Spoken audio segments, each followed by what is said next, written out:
Hero Mohan Babu గారు వయసులో పెద్దవాడు, ఈరోజు ఒక స్థాయిలో ఉన్న వ్యక్తి సొంత కొడుకుని నీ దగ్గర డబ్బు ఉందన్న అహంకారంతో మనోజ్ బాబుని నడి రోడ్డు మీద నీ ఇంటి గేటు దగ్గర కూర్చోబెట్టు.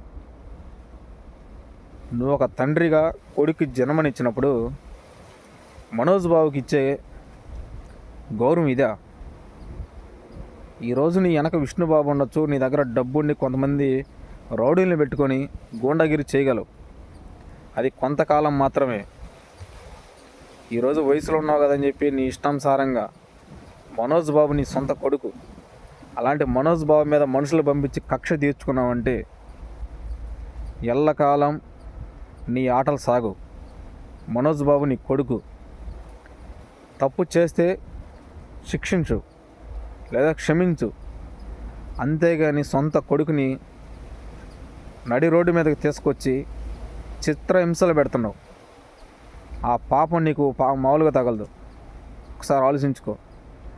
విష్ణుని ఏ విధంగా చూసుకుంటున్నావు, మనోజ్ బాబుని కూడా ఆ విధంగా చూసుకో. మనోజ్ బాబు నీ కొడుకు కాదని బహిరంగ ఒక స్టేట్మెంట్ ఇ, మనోజ్ బాబు నీ జోలికి రాడు. నువ్వైనా విష్ణువైనా మనోజ్ బాబు జోలికి వెళ్ళొద్దు. అంతేగాని ఇంట్లో ఎవరు లేని టైం చూసుకొని మనోజ్ బాబుని చిత్రహింసలు చేస్తున్నారు మీరు. అది చాలా తప్పు.